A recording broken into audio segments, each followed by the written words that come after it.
विमल बोलो जुबा केसरी, हर पल मनाओ केसरी त्योहार। वाकई में ये साधु संतों के ये बयान तो संयम, शालीनता, ये समर्पण, इनका भाव होना चाहिए इनकी वाणी में, लेकिन ये आज ये पीड़ा का जो विषय बन रहे हैं, ये वाकई ये चिंता है। राजीव, मैं अब आपके पास आ रही हूँ। ये वाकई में डेमोग्राफी चेंज जो हो रहा है उसको लेकर चिंता जताई गई है, या 2027 के लिए माहौल तैयार किया जा रहा है कि संविधान का नैरेटिव पीडीए की राजनीति के आगे इस वक्त कोई बड़ा मुद्दा है नहीं, तो फिर से अपनी वही हिंदू मुसलमान वाली जो पिच है उस पर वापस आते हुए दिख रही है यहां सत्ता पक्ष।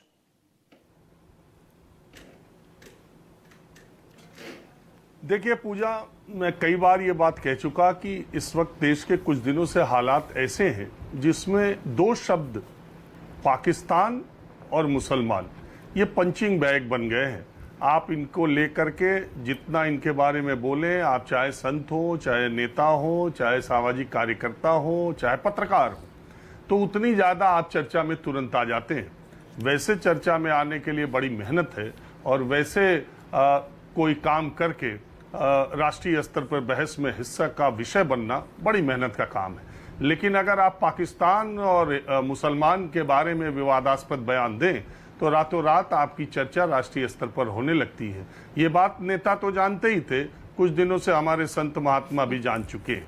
तो बात सिर्फ इतनी है कि जो पश्चिमी यूपी को या देश के उन इलाकों में जहां मुसलमानों की संख्या ज्यादा है उसको मिनी पाकिस्तान कहने की आदत कुछ लोगों को बहुत पहले से है और उसका जिक्र गाहे बेगाहे देश के अलग अलग हिस्सों के बारे में लोग बोलते रहते हैं। मूल बात यह है कि इस देश में 20% के करीब मुसलमान हैं। एक मिनट में ये कहता हूं कि एक मिनट सपने में ही या ऐसे ही कल्पना में आप ये सोचिए कि इन 20% मुसलमानों को बोरे में डाल के समंदर में फेंक दिया जाए। मैं ऐसी एक बात आपसे कह रहा हूं, तो फिर अगला चुनाव किस मुद्दे पर हिंदुस्तान में लड़ा जाएगा? दरअसल किन्हीं भी मुद्दों को घुमा फिरा करके उन्हीं मुसलमानों पर, उन्हीं पाकिस्तान पर, उन्हीं मिनी पाकिस्तान पर, उन्हीं मुसलमानों की निष्ठा पर घुमा फिरा के किसी तरह ये उन्हीं के ऊपर लाया जाए ताकि चुनाव से पहले या वैसे भी पब्लिक डिस्कोर्स में आप चर्चा में बने रहें। ये एक शगल और एक फैशन सा बन गया है।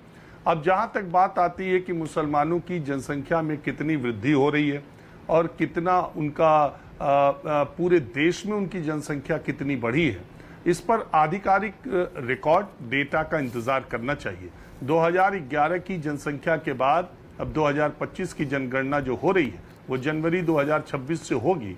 उसके आंकड़े जब सामने आएंगे तो ये पता चलेगा कि देश के अलग अलग हिस्सों में हिंदुओं और मुसलमानों, ईसाइयों, बौद्धों, पंजाबियों, सिखों, सबकी जनसंख्या का वृद्धि का स्तर क्या रहा है।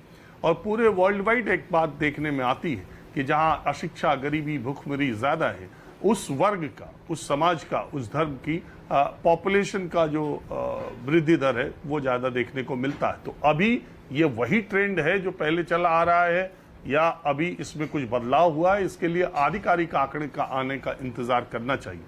मूल बात यह है कि इस देश में एक अलग तरह की बात होती है, अलग तरह का माहौल बनाने की कोशिश होती है। देखिए पूजा, इस देश में आप गांधी को नीचा दिखा के, नेहरू को गाली देकर, मैं हमेशा ये बात कहता हूं कि आप राजनीति कर सकते हैं, लेकिन आप बाबा साहब अंबेडकर के बारे में एक शब्द भी इधर उधर आपने बोला तो आपके राजनीतिक दुकान का शटर इमीडिएटली बंद हो जाएगा। इसलिए मनुस्मृति की बात जो भी संत महात्मा कर रहे हैं, इस देश को संत महात्मा नहीं चला रहे। बाबा साहब अंबेडकर, राजेंद्र प्रसाद और तमाम संविधान सभा के उन लोगों ने जो संविधान बनाया है और जिसमें जाति की दास्ता में हजारों साल से जकड़े लोगों को एक नया जीवन मिला है, उनके लिए वो संविधान सिर्फ एक किताब नहीं है, उनके लिए संविधान उनके जीवन की आत्मा है, देश की आत्मा है। कोई भी राजनीतिक दल बाबा साहब अंबेडकर के बारे में एक शब्द बोल के दिखा दे और कोई भी देश का राजनीतिक दल ये बता दे कि वो मनुस्मृति को लाना बाबाओं, संतों, महात्माओं पर मैं नहीं जाता। उन लोगों का जो काम है उससे इतर भी कर रहे हैं और बाबाओं में भी आपस में एक अलग तरह का कंपटीशन है। आप देखते ही एक बाबा दूसरे बाबा को चैलेंज करता है, उसको कुछ नहीं आता हो, जादू टोना। तो ये और बाबा राष्ट्रवाद और हिंदुत्व के और सनातन के परचम लहराते हुए वो राजनीति और सियासत के मसलों पर भी अब जरूरत से ज्यादा बोलने लगे।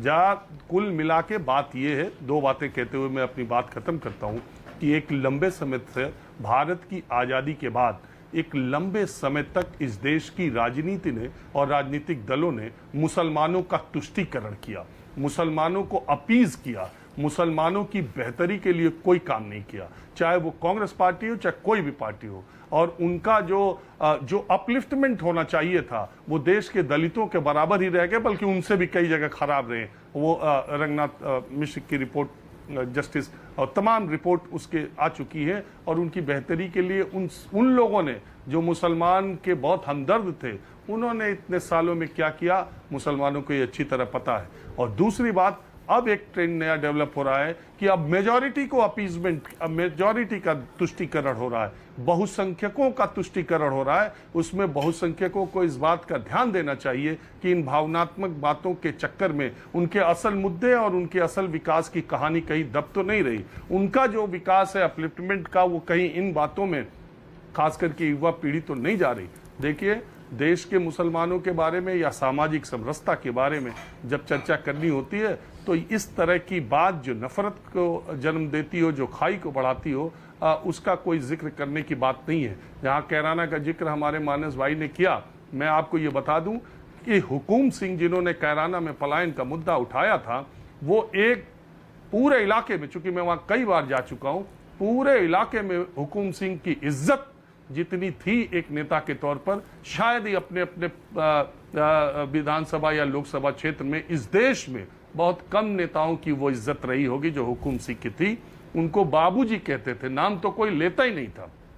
और हुकुम सिंह कभी से भारतीय जनता पार्टी के नहीं थे, आपको ये भी बता दूं। वो शुरू से लोकदल चरण सिंह के साथ थे और हिंदू मुस्लिम एकता के प्रतीक थे। हुकुम सिंह 2014 का लोकसभा चुनाव जीतने के बाद 2017 के विधानसभा चुनाव के समय उन्होंने कैराना का मुद्दा ले आने का काम किया और उसी वक्त से उनके परिवार का राजनीतिक जो गिरावट है वो आप देखिए, पॉलिटिकल जो गिरावट हुई उनके परिवार की, क्योंकि कैराना उनको कभी हिंदू मुसलमान के तौर पर नहीं देखता था। और कैराना के रिजल्ट ये बताते हैं, उनके मुद्दा उठाने के बाद तबस्सुम हसन वहां से जो इकरा हसन की मां है बाई इलेक्शन जीती और इकरा हसन इस बार लोकसभा का चुनाव जीती। और उस चुनाव के मुद्दे उठाने के बाद नाहिद हसन जो कि इकरा हसन के भाई हैं, और वो लगातार 2017, 2022 और उसके पहले 2012 3 बार से नाहिद हसन वहां से जीत रहे हैं। और ऐसा नहीं है कि सिर्फ मुसलमानों के वोट के बदौलत ही लोकसभा की सीट इकरा हसन ने जीती है, क्योंकि भारतीय जनता पार्टी वहां 14 का भी चुनाव जीती है और 19 का भी जीती है। तो बात, अगर आप चुनाव को मापदंड मानते तो एक फैक्ट ये है। और दूसरी बात, अंत में एक किस्सा मैं हमेशा सुनाता हूं, आज भी सुना देता हूं।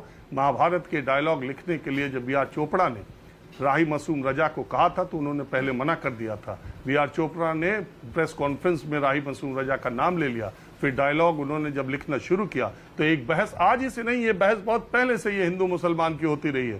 तो बी.आर. चोपड़ा को लोगों ने कहा कि तुम्हें मुसलमान ही मिला था डायलॉग लिखने के लिए। राही मासूम रजा को लोग चिट्ठियां लिखने लगे कि तुम मुस्लिम होकर के महाभारत के पात्रों का डायलॉग लिखे, तुम्हें शर्म नहीं आती। तो वो चिट्ठियां बी.आर. चोपड़ा को जो आती थी वो राही मासूम रजा को भेज देते थे। राही मासूम रजा वो चिट्ठियां बी.आर. चोपड़ा को भेज दिया करते थे। लेकिन कुछ चिट्ठियों को राही मासूम रजा ने पोटलियों में बंद करके, और बहुत तारीफों की चिट्ठियां भी आती थी तो, और शिकायतों की भी आती थी। तो राही मासूम रजा ने कुछ चिट्ठियों की एक पोटली बना के रखी थी छोटी सी। तो किसी ने उनसे पूछा कि राजा साहब, आप तो सब चिट्ठियां फेंक दे रहे हैं, तो ये इतनी चिट्ठियों को क्यों इकट्ठा किया है? तो बोले, ये नफरती लोग हिंदुस्तान में हैं, इनकी संख्या बस एक पोटली के बराबर है, इसलिए मैंने रखा है। जो तारीफ के आते हैं उनको फेंक दिया करता हूं। तो यही बात है, ये कुछ पोटली भर लोग हिंदुस्तान की सामाजिक समरसता को बिगाड़ने या उसको खराब करने की जो कोशिश करते हैं, इससे कोई फर्क पड़ने वाला नहीं। मूल बात सियासी लोगों का है, जो लोग, ये देश संविधान चला रहा है, ये देश संसद चला रहा है, ये देश पॉलिटिकल पार्टीज चला रही हैं, उनके रुख को देख के ये तय होता है और अंतिम बात यह कि बीजेपी इस बहस में आने में इतनी असहज है कि उसके प्रवक्ता यहाँ नहीं आए हैं। राजनीतिक विश्लेषक के नाम पे बीजेपी का पक्ष जो भाई यहाँ पर रखने के लिए आए हैं, देखिए उनका इस पूरे मुद्दे पर क्या रहता है, ये भी साफ मैं सोचा कर देना चाहिए। बिल्कुल।